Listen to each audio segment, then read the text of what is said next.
Thanks, Rebekah, for having me in your studio. Well, yes, absolutely. Thank you for being here. I've been really excited to do this. So my name is Rebekah Molander, and I'm a local Houston contemporary artist. That's what I do. Mostly I'm a painter. I also work in wood and resin work as well. I didn't have a very traditional at all start. It's actually kind of a fun and interesting story. I think I was like 5 maybe in the beginning when I told my parents I wanted to be an artist. Actually, my brother and I were US swimmers, so we swam competitively as very young kids. So at swim meets or during his practice, I had all this time and I would color. And it was at a swim meet. I told my parents, I said, this is what I want to do. And they said, swim? And I said, no, not at all. I want to be an artist. I want to do this. I want to draw and color. And they were like, well, you know, art's a great hobby, but that's not really a career choice in life. As I got older, I never really let it go. And through high school, I went to the Woodlands High School, and they did this kind of great thing for the high school years. So they did their semesters kind of like a college does. So instead of doing 8 classes in fall all the way to spring, they did 4 classes fall to winter, and then another set of 4, which meant you could, if you were dorky enough to really plan out your semesters in high school, you could take painting one semester and painting 2 the next semester. So I actually planned out my high school stuff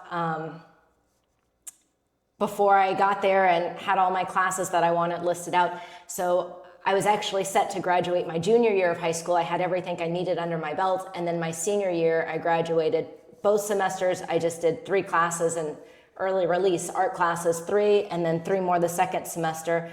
And I graduated with 6 extra art credits. It's how I graduated high school, which was great.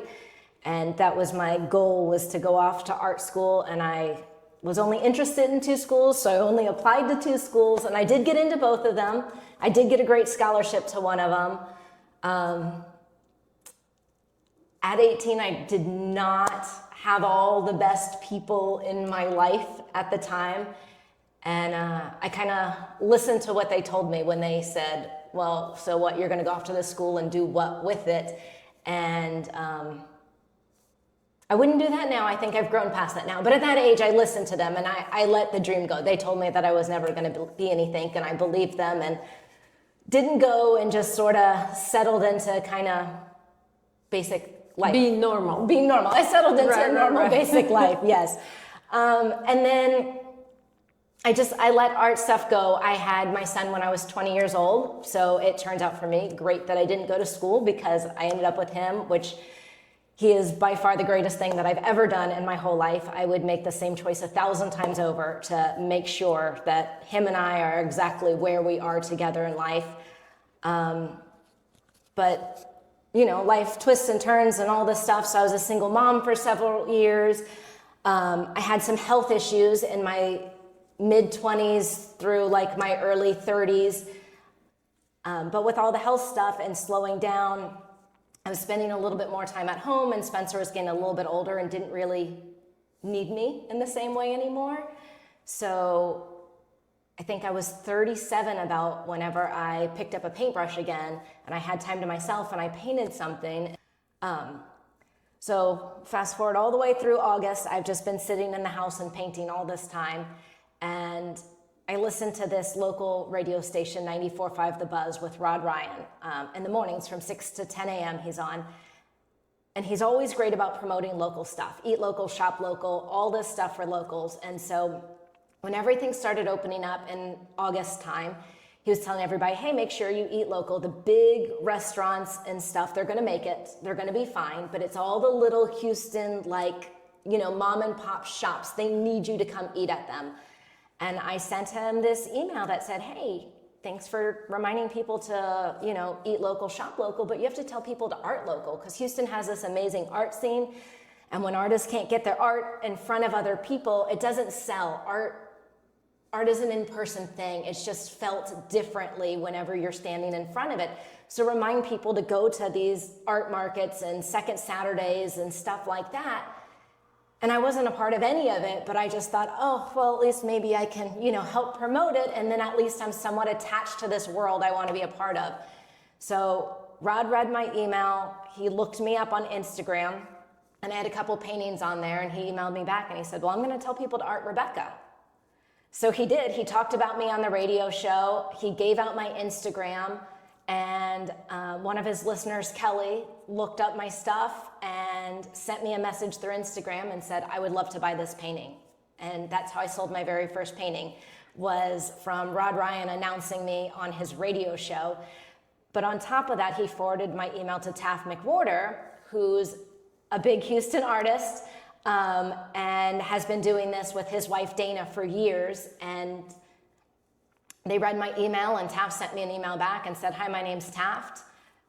This is a real career choice. You can do this and make a living off of it. You can survive off art. It's a real business.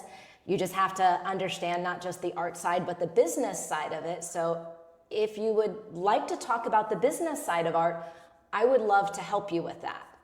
So I did. I emailed him back and said I would love that. He didn't do anything for me. He said to me, do you have a website? And I said, no, I do not. And he said, okay, go learn how to build a website and make yourself a website. So I researched and I learned how to build a website, and I built myself a website. And he said, are you an LLC? Because if you're going to be a business, you should be a legitimate business, and you have to pay taxes, and they're not fun, but you need to do it. So I looked up all the steps and filled out all my paperwork, and I became an LLC. And he kind of gave me some landmark like business things. And then he said, well, I've got this studio space and I've got some extra room in it right now. And I've invited a couple artists to come in and be part of this artist collective that I've put together. Would you like a space on the wall to actually get your art in front of people? So in January of 2021, I moved art into Taft's studio, and that's where I really started selling, like actually selling art, and all of this kind of has grown from there. And that email with Rod, and then the reach out from Taft to say, we're a community, we help each other. So Perfect. Love it. Do you feel like being an artist is the real profession? Oh. Yes, I do. I very much do. It's funny. That's a question that I kind of get a lot when people ask, what do you do? And I say, oh, I'm an artist. And they say, oh, for like a real job? I think people don't understand how much goes into being an artist and the business side of it at all. So it is. So painting is a full-time business for me. I could get up, I could spend my entire day painting. I could easily spend over 8 hours a day painting. Also the wood and resin work and stuff like that. And then I stretch the canvas raw myself and then hand gesso everything. And then I actually get to paint on it after all that. So that part alone, just the canvases and painting, could be a full-time job for me. I could fill more than 40 hours a week with no problem just doing that. But there's a whole nother side of it that people don't realize. When you're an artist, you're your own business all by yourself. So there's a financial side to it. Someone's got to do the spreadsheets and itemize all my receipts, and that way I know what money's coming in, but how much did I actually put out? Because just because we create these things doesn't mean that they don't cost us things. And I think people, that's kind of a misconception sometimes too. Just because you create things, people don't realize the cost involved of paint, of resin, of varnish, of canvases, even if you're building them yourself, all the materials. But so we have to itemize all of our costs just the way any other business would have to itemize their costs. But then any commissions and things that we do, well, even sometimes we do invoices for things that aren't commissions, that just sell the studio just because people want, a full proper receipt for things. But it's typing up invoices and proposals for people. I work with a lot of charities, so it's reaching out to charities and getting their information back and dates and coordinating schedules with them. And how does it work? Some charities will give you a small percentage back to sort of offset your costs. Some charities don't do that. That's just not how the charity's set up. Everything is a 100% donation, and that's okay. I work with a lot of charities that do that too. It is nice when you at least don't lose the money for your materials and cost that you put into it. But all of that stuff it's time consuming. That's a full job. I mean, you look at big companies and that's an entire department of the company, but then we're also our own marketing. So social media or whatever else it is we're doing to get our art in front of people or to bring people into our studio. Well, nobody's promoting us. We're out there, we're promoting ourselves. So we're our own marketing team, we're our own financial team, we're our own every aspect of this business. And I don't think that people necessarily realize how much goes into it, because I would really love just to be the girl that sits in my pajamas and paints all day, because that would be the best 40-hour-a-week job ever. And that would be a full-time job, because so much work does go into the paintings, and it's time consuming, but it's emotional. Like it wears you out emotionally. It wears you out physically sometimes. Wood and resin stuff, the amount of time that you spend sanding, like it's a physical job. Some of the pieces are large and heavy and we're hauling them around. There's a lot of actual work that goes into it, but it's work for something that hopefully, if you're an artist, you're so passionate about, you don't mind doing that work. It's worth it. At the end of the day, you still got to make art today, which is more than a lot of people can say. And I think that's a great thing. Right. What's the biggest lesson you learned when you started being a full-time artist? That we don't grow inside our comfort zones. Because I do a lot of stuff that makes me uncomfortable with art. And you got to put a lot of sometimes uncomfortable feelings out there. And that's different. It's difficult because it's very, very personal. So to share personal stuff with the world, it can be painful, it can be embarrassing, it can be a lot of things, techniques and stuff like that. There's a lot of stuff. Artists don't just touch canvas and then all of a sudden like magic just comes out and we just create beautiful things. I make more bad art than I do good art, still, every single day. A lot of my paintings have 1 or 2 or sometimes 3 paintings underneath them. But you practice skills that you aren't good at, and then you grow. You have to get outside of your comfort zone. You have to get outside of your comfort zone with your skills. You have to get outside of your comfort zone with your emotions. And I have to do speeches. I do private events here in the studio sometimes, and I get up and I do a speech, and I'm getting much more comfortable with that. But talking in front of people has never been inside my comfort zone. I would really like to be the girl that just sits in her studio and creates things, and then, somebody else just shows them to the world sometimes. But that's not how it works. People want to know who you are. They connected with something you did. So you have to get outside of your comfort zone and do all of these things in order to grow. And it's not easy, but it's important. And, sometimes the most important things are uncomfortable or not easy. Do you have some kind of fun moments you can share? Now that I shared the uncomfortable thing. Funny. Yes. No, I do have a lot of fun moments. Actually, I have a lot of fun people in my life from art. I'm kind of naturally an introvert, which when I say that, they're not always, I think it confuses them because I do tend to be so outgoing around people in public. And I work very, very hard at that. But I have so many good people in my life now from art that's the fun part of doing the events, because I get a lot of anxiety and nervous before events.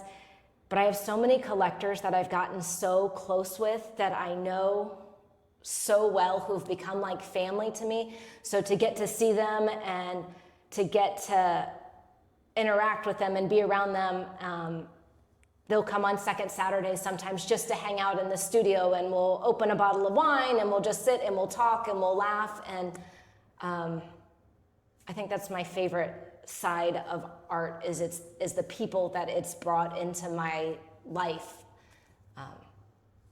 Life's Funny just better. stories? Funny stories. Oh goodness. Well, I've got some disaster stories that are kind of funny. So I always say we learn from our mistakes. That's my big thing, and we do. And I always told my son that growing up, mistakes are how we learn. It's okay to make mistakes. I have this little wooden resin table at my house. It's never been in public. It does not see the light of day. But I was trying to learn how to do basically what I did with the benches here. So I'd been practicing with different things with resin. I taught myself to just clear coat resin, and then once I got that underneath my belt, I was like, well, you can color it and do this, and I thought it was so interesting. I kept going. But I kind of learned to do resin for the most part, School of YouTube and at home, and basically just trial and error. We're going to mix this and see what happens. So there's two different grades of resin. There's a tabletop resin, and then there's a deep pour resin. And they do two different things, and they have two different mixing ratios and curing times and all this stuff. And I have the tabletop stuff at home. That's what I use on the tops of my paintings. And I had this kind of deep space that I wanted to do like this kind of river flow color thing through. So I just thought, well, why can I not just like pour that 2 inches deep? So I did pour that 2 inches deep, and people were like, didn't you know it was tabletop and you weren't supposed to do that? And I said, yeah, I knew I had read not to do that, but I didn't read why you don't do that. And I'm a big question person and a big why person. You can't tell me don't do something, because I want to know why I don't do that. Why? What happens if I do it? So I mixed this resin. I poured color in the resin for the very first time ever. I poured it like 2-3 inches deep in this like mold that I had built. And resin takes 24 hours to cure. It's a chemical reaction that happens, and it heats up. It is what happens when it's curing, but when you pour it thin, it slowly heats kind of evenly. When you pour it that thick and that like massive amount, the chemical reaction sort of happens like bigger and faster. So this pool of resin that I've now poured started smoking, and then it started bubbling, and something that should have taken 24 hours to cure took about 10 minutes to harden and cure. And it got these like deep embedded bubbles in it, and then these deep like cracks that ran through it. I mean, I finished it. I built a full little 24 by 24 square table. I put legs on it. I put my dog's water bowl on it. They have a $250 table that they drink water out of, because I mean, it's just the ugliest thing that you've ever seen. It's a total disaster. But now I know and I understand why we don't do that. So in the moment, it was kind of a disaster, and it had all these bubbles, and I'm like, oh no, should I add heat to it to try and get the bubbles out? It is literally bubbling because it's so hot and it's smoking. I think we open the doors and we walk away. Like, don't add more heat to it. You're making it worse. So it was quite the catastrophe, and it's pretty funny. And we still have it. The dogs drink off it. It's the most expensive table in our house, and it's just the ugliest thing you've ever seen. And now I understand why, and I learned a lesson. Okay, any moments you can share that you're proud of? Any achievements? Yes. So for one, just, I guess, several milestones. So the first one was selling my very first piece of art. That's always a huge milestone that you never forget, is selling the first piece of art.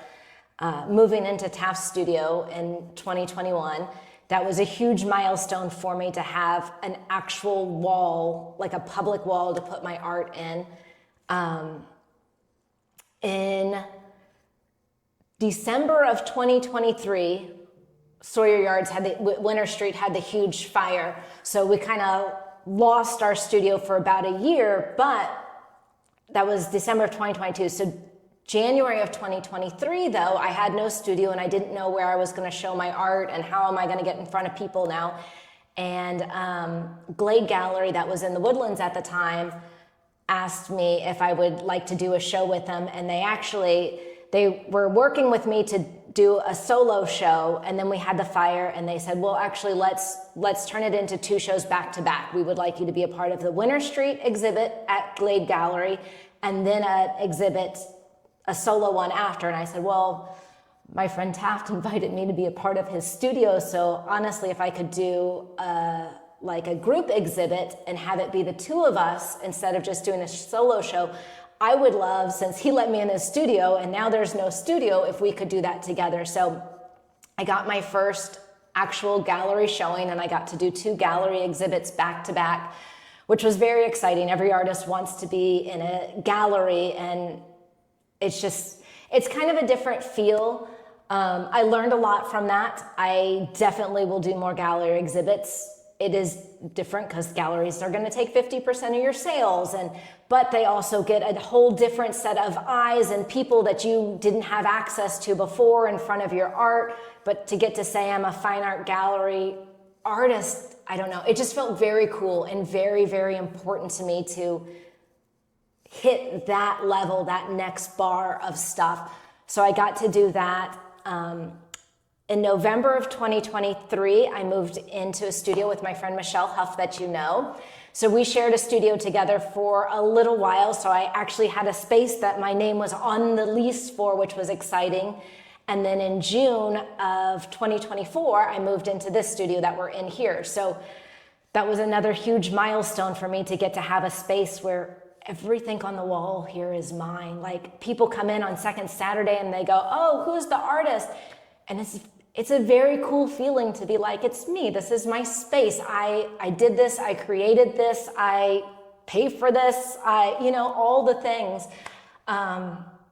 So yeah, just kind of different levels of stepping up and where my art has been displayed and been shown at and stuff. It's been huge milestones for me. Any kind of advice for the beginners, artists who don't know where to start, or maybe some milestones you can share? Yes, definitely.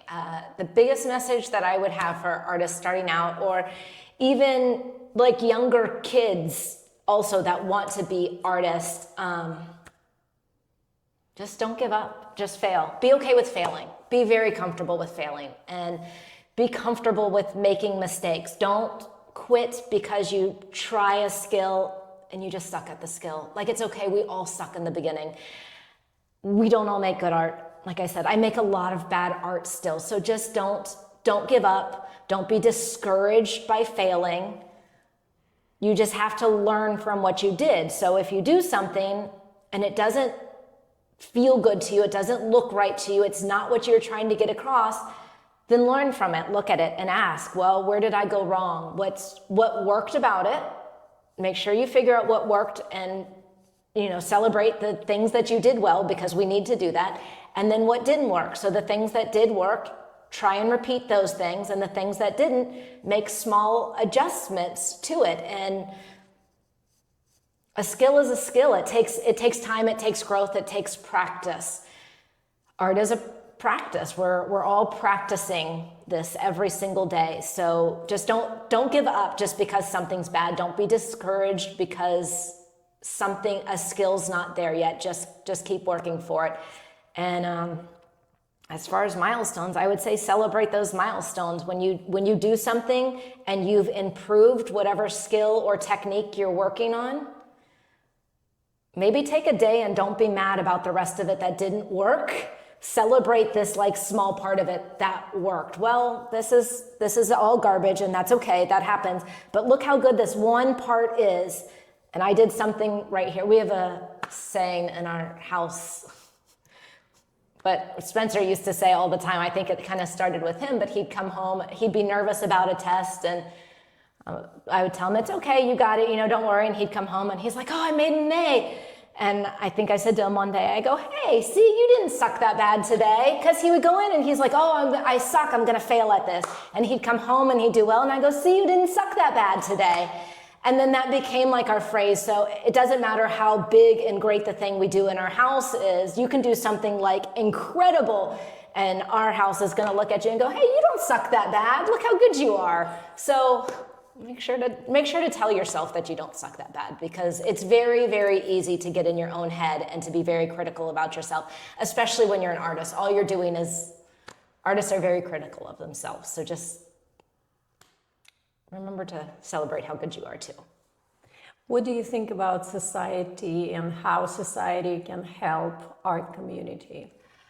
That's a very good question. So I think, maybe I'm not answering the question right, so just correct me if I'm going the wrong direction. But I think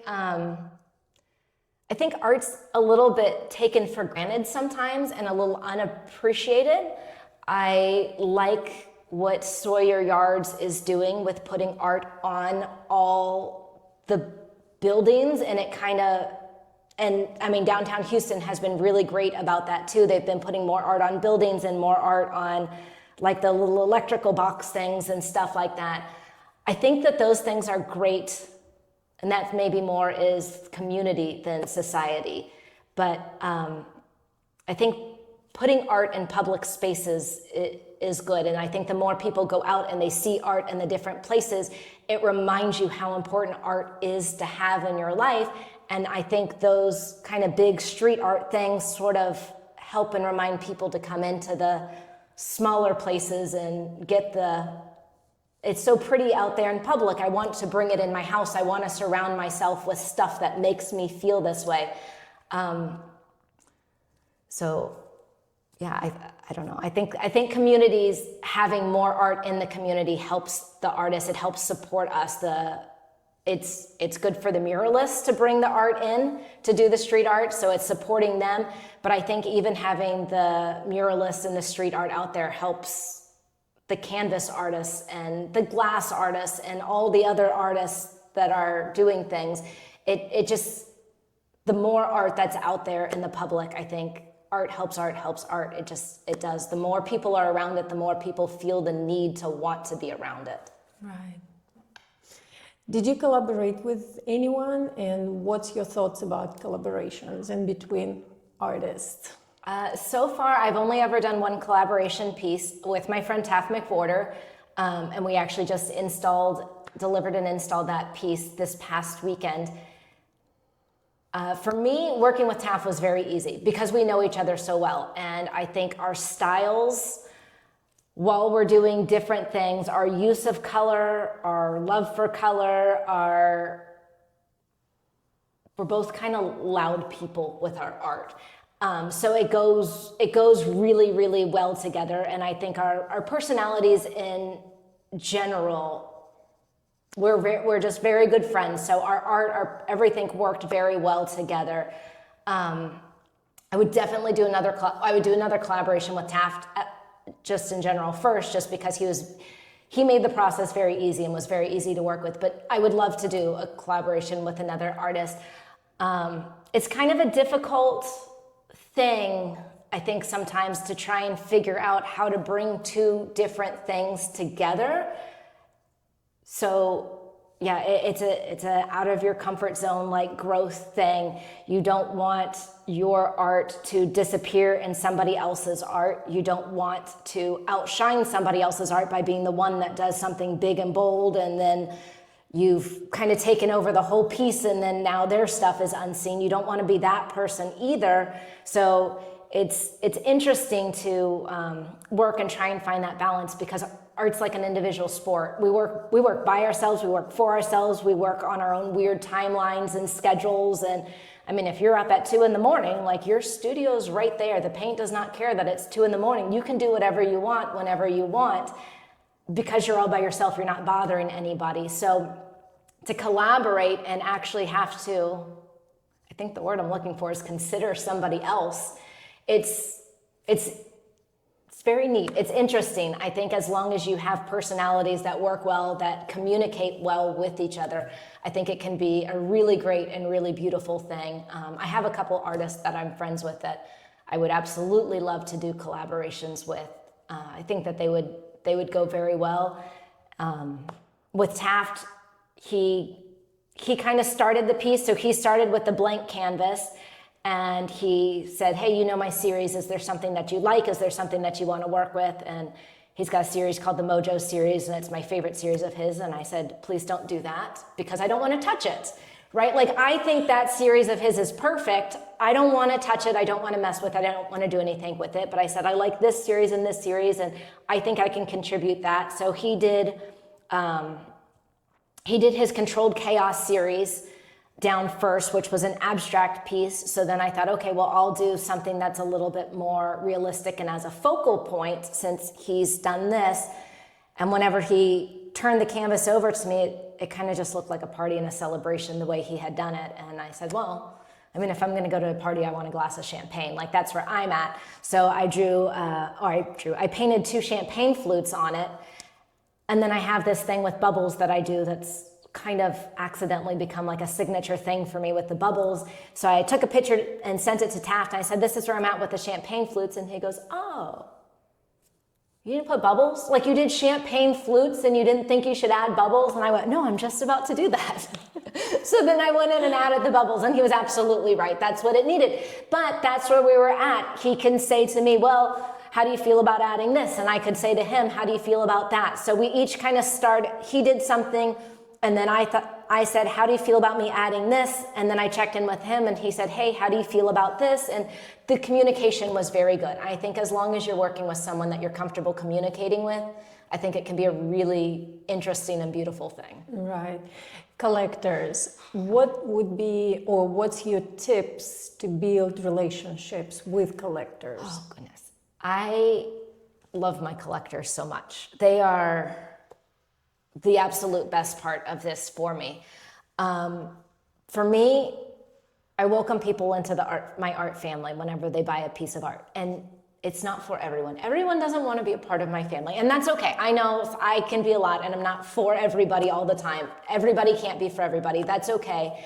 But to me, when someone buys a piece of my art, they're buying something that I poured myself into. Like, every single piece I do, I have probably at some point cried over it. I've been frustrated about it. I've been excited about it. I've been through every single emotion with every one of the pieces of my art. So when someone buys it, I feel like they're buying a piece of me, one. So I feel like I've got a connection with them. These poor people don't know me at all, but I feel now attached to them. But on top of that, they're supporting a small business. They're literally putting food on my table. They're buying more art supplies for me. So everything to me about someone buying a piece of art, every aspect of it is very, very personal to me.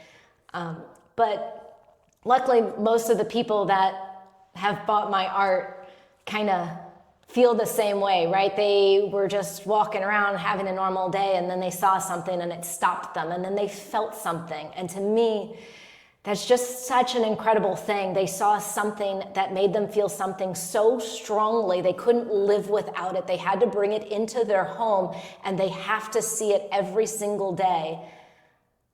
And I found a lot of collectors are interested in knowing the person that created that thing that gave them that feeling. I think that's the most honest and genuine connection that people can have, to meet like that.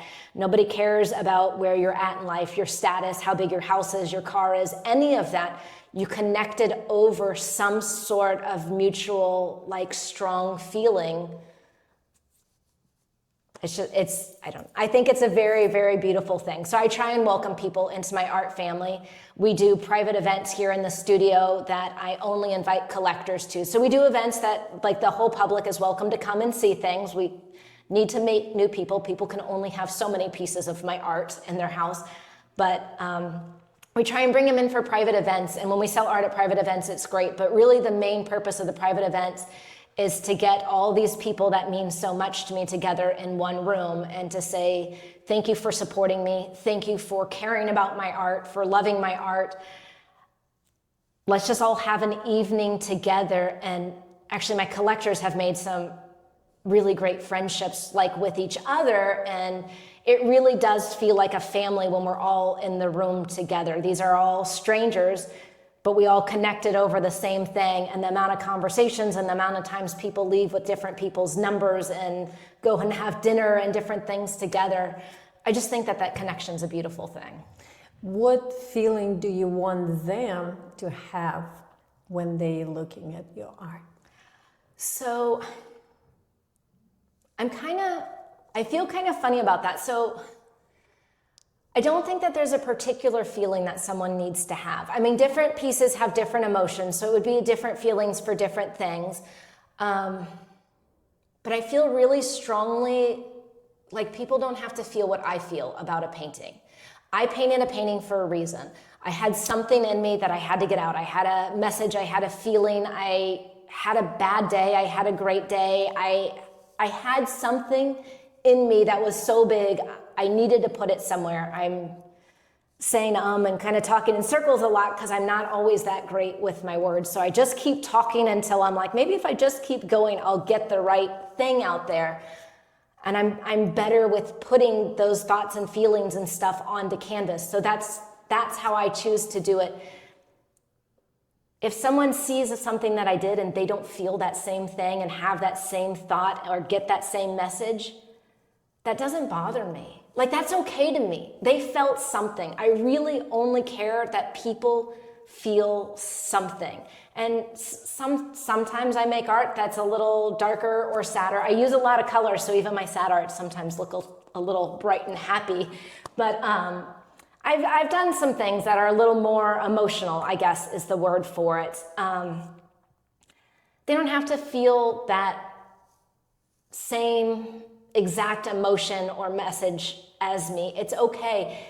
They didn't have that same experience that I had in life, so why would I expect them to feel that same thing? The fact that they feel something for it, the fact that it triggers something in them at all, that's really what's important to me. Last question, going back to collaboration. If you would have a chance to collaborate with any artist from the beginning of the humanity, oh goodness, who would that be? Wow, that's actually a really tough question. From the beginning of humanity. So I started off in high school as a painter. My high school art teacher, who I still to this day love with all my heart, I went through her with painting, sculpture, and photography. I took all 3 classes, multiple semesters of both of them. Told me very politely, and then sometimes less politely, that painting's not my thing. She knows that I love art, but it's just not like in me. So we had some tough years together. We grew past it. I also got into photography with her, which is where this is going. So photography, when I started taking photography with her, that's when she's like, this is your art. This is what you understand and you get. Painting's not so much for you, but this is it. And I really kind of dove very deep in high school into photography. I was really a huge fan of Annie Leibovitz, the photographer. Got out of school and I didn't get taught that, and then I never picked it up. I'm very slow with computers.